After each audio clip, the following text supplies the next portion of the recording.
ಈಗಾಗಲೇ ನಡೆದಿರುವ 13 ರಾಜ್ಯ ಹಾಗೂ 3 ಕೇಂದ್ರಾಡಳಿತ ಪ್ರದೇಶದಲ್ಲಿ ನಡೆದಿರುವ ವಿಶೇಷ ತೀವ್ರ ಪರಿಷ್ಕರಣೆಯಲ್ಲಿ 5-6 ಕೋಟಿ ಮತದಾರರನ್ನು ಹೊರಗಿಡಲಾಗಿದೆ.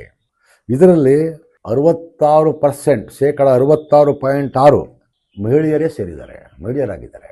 ಆಯ್ತಲ್ಲ, ಮದುವೆಯಾಗಿ ಗಂಡನ ಮನೆಗೆ ಹೋಗುವುದರಿಂದ ಈ ಹೊರಗಿಡಲಾಗಿದೆ. ಅಂದರೆ ಅವ್ರು ಮದುವೆನೇ ಆಗಬಾರ್ದ, ಮತದಾರರಾಗಿ ಉಳಿಯಬೇಕಂದ್ರೆ. ಇನ್ನುಳಿದವರು ಸಾಮಾನ್ಯವಾಗಿ ಹೆಚ್ಚಾಗಿ ಹಳ್ಳಿಗರು, ದಲಿತರು, ಕೆಳ ಸಮುದಾಯಗಳು, ವಲಸೆ ಕಾರ್ಮಿಕರು ಹೆಚ್ಚಾಗಿದ್ದಾರೆ. ಜೊತೆಗೆ ಅಲ್ಪಸಂಖ್ಯಾತರ ಕಡೆಗೆ ಇವರು ಅನುಮಾನದಿಂದ, ಆದಷ್ಟು ದ್ವೇಷದಿಂದ, ಸೇಡಿನಿಂದ ದುರ್ಬೀನ್ ಇಟ್ಕೊಂಡು ನೋಡ್ತಾ ಇದ್ದಾರೆ. ಇದು ನಮ್ಮ ಪರಿಸ್ಥಿತಿ. ಇದು ವಿಶೇಷ ತೀವ್ರ ಪರಿಷ್ಕರಣೆಯಲ್ಲ, ಬದಲಿಗೆ ವಿಕಾರ ತೀವ್ರ ಪರಿಷ್ಕರಣೆ ಅನಿಸುತ್ತೆ. ನೋಡಿ, ಮತದಾರರು ಫಾರಂ ಭರ್ತಿ ಮಾಡಬೇಕಂತೆ. ಇದು ಭಾರತದಲ್ಲಿ ಕಷ್ಟದ ಸಮಸ್ಯೆ ಅಲ್ವಾ? ನನಗೆ ಆ ಥರದ್ದು ಕಷ್ಟ.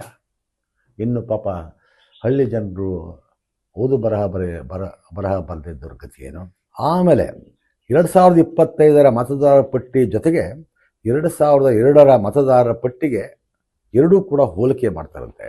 ಈ ಎರಡರ ನಡುವೆ ತಾಳೆ ನೋಡುವಾಗ ಮತದಾರನ ಹೆಸರಿನ ಕಾಗುಣಿತ ಸ್ಪೆಲ್ಲಿಂಗ್, ತಂದೆ ಹೆಸರಿನ ಕಾಗುಣಿತ ಸ್ಪೆಲ್ಲಿಂಗ್ ಒಂದೇ ಇರಬೇಕಾಗಂತೆ. ನಂದೇನಾಗಿದೆ ಅಂತ ಗೊತ್ತಿಲ್ಲ. ದೇವನೂರು ಮಹಾದೇವ ಅಂತಾರೆ, ದೇವನೂರ ಮಹಾದೇವ ಅಂತಾರೆ, ದೇವನೂರು ಮಹಾದೇವು ಅಂತಲೂ ಅಂತಾರೆ. ಭಾರತದ ಸ್ವದೇಶಿ ಭಾಷೆಗಳಲ್ಲಿ ಉಚ್ಚಾರಣೆ ನಾವು ಹೆಂಗೆ ಮಾಡ್ತೀವೋ ಆ ಥರ ಅಕ್ಷರ ಬರೀತೀವಿ.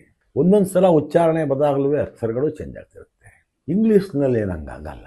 ಇವ್ರಿಗೆ ವೆಸ್ಟರ್ನ್ ಮೈಂಡ್ ಇಟ್ಕೊಂಡು ಇದನ್ನು ಮಾಡ್ತಾ ಇದ್ದಾರೆ. ಇವರು ಸ್ವದೇಶಿ ಮನಸ್ಸಿಲ್ಲ ಇವ್ರಿಗೆ. ಸ್ವದೇಶಿ ಮನಸ್ಸಿದ್ರೆ ಈ ಉಚ್ಚಾರಣೆಯ ದೋಷಗಳಿರ್ತಾವಲ್ಲ, ಇವುಗಳನ್ನ ಇವರು ಅರ್ಥ ಮಾಡ್ಕೊಳ್ಬೇಕಾಗಿತ್ತು. ನಮ್ಮ ದೇಶದಲ್ಲಿ ಹಿಂಗಪ್ಪ, ಪದಾರ್ಥ ಇದೆ, ಪದ ಇಲ್ಲ.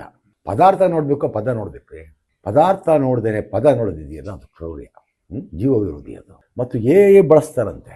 ಅದು ಫುಲ್ ಸ್ಟಾಪ್ ಕಾಮ ಇದ್ರೂ ತಾಗದು ಬಿಸಾಕ್ಬಿಡುತ್ತೆ ಹೊರಗಡೆಗೆ. ಇಲ್ಲಿ ಏನು ಅನಾಹುತ ಮಾಡಬೇಕು ಅಂತಿದ್ದಾರೆ. ಈ ರೀತಿ ಆಗ್ತಾ ಇರೋದಂದರೆ ಅಮರ್ತ್ಯ ಸೇನ್ ನೊಬೆಲ್ ಪ್ರೈಸ್ ಬಂದವರು, ಅವ್ರ ಹೆಸರೇ ಬಿಟ್ಟೋಯ್ತು.